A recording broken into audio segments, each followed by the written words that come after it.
Assalamu alaikum friend and viewers, I hope all are fine. This is Mubashir Iqbal, Advocate High Court, Legal Lecturer, Motivation Speaker and Communication Skills Trainer. हमारे इससे पहले अल्हम्दुलिल्लाह 5 से 6 lecture PPC के upload हो चुके हैं और काफ़ी अच्छा आप लोगों का रिस्पांस आया। आई होप इससे आगे भी हमें इसी तरह से आप अप्रिशिएट करते रहेंगे, आप लोगों का अच्छा रिस्पांस हमें मिलता रहेगा। सबसे पहले एक बात अर्ज़ करता चलूँ कि अगर मेरी इस वीडियो को आप यूट्यूब चैनल के ऊपर देख रहे हैं तो लाइक और सब्सक्राइब ज़रूर कीजिए। अगर आपने इस वीडियो को मेरे यूट्यूब चैनल के ऊपर लॉ एंड कम्युनिकेशन स्किल्स के ऊपर वॉच कर रहे हैं, देख रहे हैं, तो सब्सक्राइब ज़रूर कीजिए और साथ में घंटी के बटन को भी दबा दें ताकि आपको हमारी तमाम फर्दर वीडियोस और नोटिफिकेशन पर वक्त मिलते रहें। अगर आप इसको मेरे फेसबुक पेज के ऊपर जो ऑफिशियल पेज है इनोवेटिव लॉ अकेडमी के नाम से, वहाँ पर वॉच कर रहे हैं तो पेज को लाइक ज़रूर करें और उसको सी फर्स्ट कर लें ताकि फर्दर तमाम वीडियोज़ आपको बर वक्त मिलती रहें। और इसके अलावा मेरी ये वीडियोस किसी भी और अगर यूट्यूब चैनल के ऊपर अपलोड होती हैं या किसी फेसबुक पेज के ऊपर अपलोड होती हैं तो उनको भी आप लाइक और शेयर ज़रूर करें, उनको भी सब्सक्राइब करें। मैं सिर्फ ये नहीं कहता कि मेरे ही चैनल को सब्सक्राइब किया जाए और मेरे ही फेसबुक पेज को आप लाइक करें। जिस चैनल के ऊपर जिस फेसबुक पेज के ऊपर अगर आप मेरी इस वीडियो को देख रहे हैं वहाँ पर उस फेसबुक पेज को लाइक करें, सब्सक्राइब करें। उस चैनल को अगर यूट्यूब के ऊपर आप देख रहे हैं इसके लिए मैं आप सबका बेहद मशकूर रहूँगा। आज का जो हमारा लेक्चर है वो है Pakistan penal code punishment and it's kind. इससे पहले जो हमने लेक्चर किए कत्ल, हर्ट और डिफरेंट जो टॉपिक्स थे उसी सीरीज़ के हिसाब से हमारा ये लेक्चर होगा। और वेरी नेक्स्ट डे जो हम लेक्चर अपलोड करेंगे उसमें हम लॉ ऑफ एविडेंस को भी शामिल कर रहे हैं साथ। अब लॉ ऑफ एविडेंस को भी लेकर चलेंगे ताकि एलएलबी पार्ट 3 के भी स्टूडेंट्स कवर होते जाएं साथ साथ। और बहुत जल्द हम पार्ट 2 के लेक्चर्स को भी इंस्टीट्यूट करेंगे, उनको भी शुरू करेंगे ताकि पार्ट 2 के स्टूडेंट्स को भी साथ लेकर चल सके। तो हमारा वेरी नेक्स्ट डे जो कल लेक्चर अपलोड होगा वो लॉ ऑफ एविडेंस के ऊपर अपलोड हो जाएगा और ये आज हमारा पीपीसी के ऊपर अपलोड हो रहा है। तो इस तरह से पीपीसी और लॉ ऑफ एविडेंस दोनों को हम साथ लेकर चलते रहेंगे। शुरू करते हैं हमारा आज का lecture, Pakistan penal code punishment and it's kind. Basically अगर हम इसका थोड़ा सा थ्योरेटिकली इसका जायजा लें कि सज़ा का मकसद क्या है। सज़ा का हरगिज़ मकसद नहीं कि इंसान की तज़लील की जाए या इंसानियत की तज़लील की जाए। जैसे कि यूजली ये कहा जाता है कि इस्लाम के अंदर सज़ाएँ बहुत सख्त हैं। इस्लाम के अंदर अगर सज़ा का सख्त होना वाक़या है तो इसका ये हरगिज़ मतलब नहीं कि इस्लाम इंसानियत की तज़लील करता है। इस्लाम का बेसिक मकसद सिर्फ़ और सिर्फ माशरे को महफूज रखना। बेसिकली इस्लाम का मकसद इंसानियत की तज़लील नहीं। इस्लाम के अंदर अगर सख्त सज़ाओं का इस्लाम अगर सज़ाएँ सख्त देता है तो उसका बुनियादी मकसद सिर्फ़ और सिर्फ इंसान को और माशरे को महफूज रखना। सज़ा जितनी सख्त होगी वो जुर्म उतना ही कम होगा। तो इस्लाम का बेसिक प्रिंसिपल सज़ा के ऊपर बेस नहीं करता। इस्लाम का जो बेसिक प्रिंसिपल है वो उससे पहले इंसानियत के ऊपर और इंसान और माशरे के तहफ़्फ़ुज़ के ऊपर बेस करता है। गौरतलब बात यह है कि सज़ा कैसी हो, सज़ा की नोयत कैसी हो, सज़ा किस तरह की हो, किस किस्म की हो। इस्लाम और पाकिस्तान के अंदर बुनियादी तौर के ऊपर 2 तरह की सज़ाएँ हैं। एक हद, ऐसी सज़ा जो हर फ़र्द के लिए, हर मकातबे फ़िक्र के लिए बराबर है, ख्वाह वो आलिम है वो जाहिल, वो मशरकी है वो मगरबी, वो ऊंचा है वो नीचा, वो अमीर है वो गरीब। जो हद कुरान और सुन्नत की रोशनी में हमारे तक पहुंचती है, जो कुरान के अंदर जिनको मेंशन कर दिया गया है। चोर की सज़ा क्या होगी, जिना करने वाले की, शराब पीने वाले की, कत्ल की सज़ा क्या होगी। दूसरी किस्म है ताज़ीर, जो शरीयत में तो मेंशन नहीं है, शरीयत में तो उसका कोई जिक्र नहीं, बट ये हाकिम वक्त के ऊपर है कि वो सज़ा को कैसे, उस सज़ा का तयन करता है, उसको कैसे वो डिटरमाइन करता है। अब चूँकि जो डेमोक्रेटिक कंट्रीज़ हैं, ऑलमोस्ट तमाम कंट्रीज़, वहाँ पर जो हाकिम आला का जो कॉन्सेप्ट है वो पार्लियामेंट है, क्योंकि डेमोक्रेसी के अंदर पार्लियामेंट ही सुप्रीम अथॉरिटी की मालिक है, वही हाकिम आला होती है। तो पार्लियामेंट ही हमारे लिए कानून साजी करती है। जो ताज़ीरात के कानून है, जैसे कि पाकिस्तान के अंदर पीपीसी पाकिस्तान पिनल कोड, जिसके अंदर तमाम पार्लियामेंट ने जो कानून की कानून साजी की हुई है, जुराइम को उन्होंने डील किया होगा, किस जुर्म की क्या सज़ा होगी, किस जुर्म को कैसे डील किया जाएगा। एंटी टेररिस्ट एक्ट हो गया, वाइट कॉलर क्राइम, नैब एक्ट हो गया, FIA ऑर्डिनेंस हो गया, वगैरह वगैरह। इस तरह के जो IF हो गया, FI हो गया, फाइनेंशियल इंस्टीट्यूशन ऑफ ऑर्डिनेंस हो गया। तो इस तरह के जितने भी मामला हैं जिनको पार्लियामेंट जिनसे डील करती है, जो कानून पार्लियामेंट बनाती है, वो ताज़ीरात कहलाते हैं। बुनियादी तौर के ऊपर जो पनिशमेंट्स हैं और जो इसकी इकसाम है वो 10 किस्म की हैं, डिफरेंट इकसाम 10 किस्म की। उनके अंदर कुछ इकसाम जो हैं वो इस्लामिक सज़ाएँ और कुछ ताज़ीरात की। सबसे पहले किसास, जो इस्लामिक सज़ा है, और सज़ा इतनी ना कम हो कि वो फेवर मिले, वो उसको सपोर्ट मिले, ना ही इतनी ज़्यादा हो कि वो जुल्म बन जाए।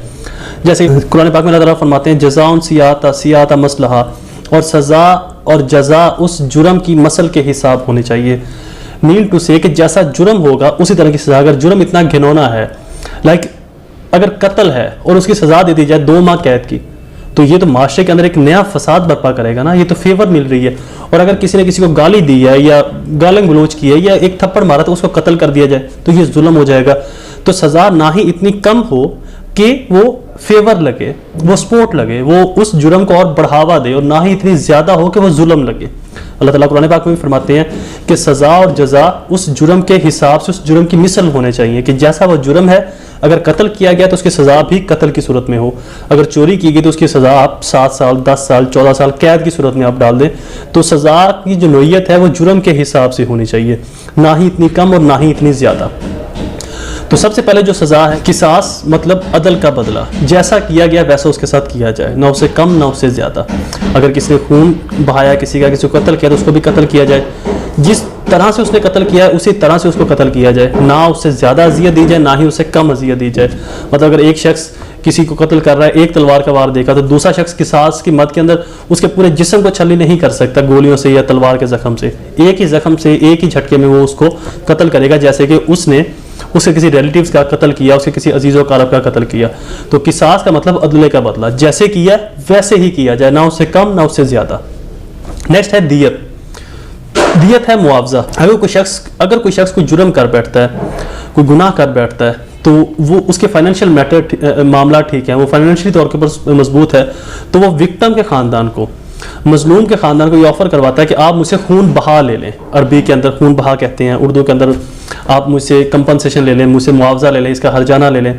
तो उसके एवज जो उसका हरजाना वो पे करता है, जो अक्यूज जो हरजाना पे करता है विक्टिम के घर वालों को, वो दियत के सेंस में कहलाएगा। वो दियत कहलाता है जो उसका मुआवजा दिया जाता है उस जुर्म का, उसके बदले जो खून बहा वो अदा करता है, और उसके घर वालों को जो पैसे, जो मखसूस एक रकम दी जाती है, चाहे वो सोने और चांदी की सूरत में हो या एक करेंसी की सूरत में हो, तो जो खून बहा करना दियत में आता है। दियत के अंदर उस शख्स को कत्ल नहीं किया जाएगा जैसे किसास में होता है, कत्ल के बदले उसको माफ़ करके उसे खून बहा लिया जाएगा, उसे ख़ास कसीर रकम हासिल की जाएगी ताकि विक्टिम की फैमिली को फाइनेंशियल प्रॉब्लम्स ना आए, उनकी सपोर्ट हो सके। नेक्स्ट है अर्ज। अर्ज भी कंपनसेशन, स्पेसिफिकली कंपनसेशन। अर्ज ये डिटरमाइन की जाती है उस जुर्म के हिसाब से। अगर किसी की उंगली काटी गई है, किसी का नाखून काटा गया, किसी की आईब्रोज काट दी है, मूंछ काट दी है, दाढ़ी उसकी काट दी, बाल उसे काट दिए, तो अर्ज की जो वैल्यू है वो डिफरेंट है। उंगली काटने की इसकी वैल्यू और है, बाल काटने की वैल्यू और है, दाढ़ी काटने की, गंजा करने की इसकी वैल्यू और है। तो अर्ज की जो वैल्यू है ये डिटरमाइन करती है कोर्ट, और ये सेक्शन के अंदर मेंशन भी कर दिया गया। पाकिस्तान पिनल कोड के अंदर इसकी जो वैल्यू है अर्ज की वो डिटरमाइन कर दी गई। दमन, ये भी कंपनसेशन है डिटरमाइन बाय द कोर्ट। दमन भी एक कंपनसेशन है जो इसकी नेक्स्ट कैटेगरी है, बट इसको डिटरमाइन करती है कोर्ट। कोर्ट कैसे डिटरमाइन करती है? फॉर एग्जांपल मैं आपको एक एग्जांपल देता हूँ। जो मरने वाला है वो एक प्रोफेसर था, मारने वाला अनपढ़ है लेकिन अमीर है। तो जो मरने वाला है चूंकि वो एक प्रोफेसर था, एक पढ़ा लिखा शख्स था, तो लिहाजा कोर्ट जो कंपनसेशन डालेगी कातिल को वो ज्यादा डालेगी। जो दमन को इंप्लीमेंट किया जाएगा वो कातिल की हैसियत को देखकर किया जाएगा। अगर सामने वाला इंसान एक नॉर्मल इंसान है, कातिल अमीर इंसान है, तो उसको कंपनसेशन ज्यादा डाली जाएगी। अगर सामने वाला इंसान था तो नॉर्मल, लेकिन उसका एक ओहदा, उसकी जो डेजिग्नेशन है वो ज्यादा बड़ी थी, वो एक प्रोफेसर था, वो लेक्चरर था, वो एक लॉयर था, वो एक जज था, मतलब उसकी एक डेजिग्नेशन, सोसाइटी में उसका मुकाम, मर्तबा, या उससे सोसाइटी को बेनिफिट्स बहुत ज्यादा थे। तो इस सूरत में भी कंपनसेशन जज जो है, अदालत कोर्ट जो है, उस मुलजम को ज्यादा डालेगी, ज्यादा कंपनसेशन उसको करेगी, ताकि मैक्सिमम से मैक्सिमम इसका मुदाफा किया जा सके, रेडिसल की जा सके, इसकी दाद रसी की जा सके। बट अर्ज जो है ये स्पेसिफाइज करती गई लॉ के अंदर, दमन जो है ये स्पेसिफाइज नहीं किया गया।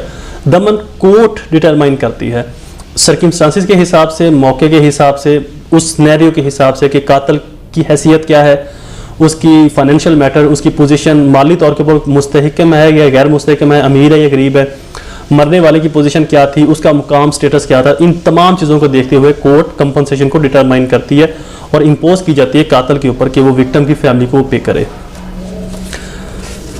नेक्स्ट है ताज़ीर। ताज़ीर जैसे कि मैं आपको बता चुका कि हर वो सज़ा जो कुरान पाक से ना मिलती हो, जिसको हाकिम वक़्त मुकर्रर करता है, जिसका तयन करता है जुर्म के हिसाब से, वो ताज़ीर कहलाती है। नेक्स्ट है डेथ इम्प्रिजनमेंट। डेथ इम्प्रिजनमेंट भी ताज़ीर में आती है। ये चूँकि किसास में नहीं आती क्योंकि इसका तरीक़ेकार अदले का बदला नहीं होता। इसमें फांसी देकर मारा जाता है मुलज़म को, जहर का इंजेक्शन लगाकर मार दिया जाता है, या किसी भी और तरीके से उसको मौत दी जाती है। फांसी की सूरत में, जहर का इंजेक्शन लगाकर, गोलियां मारकर।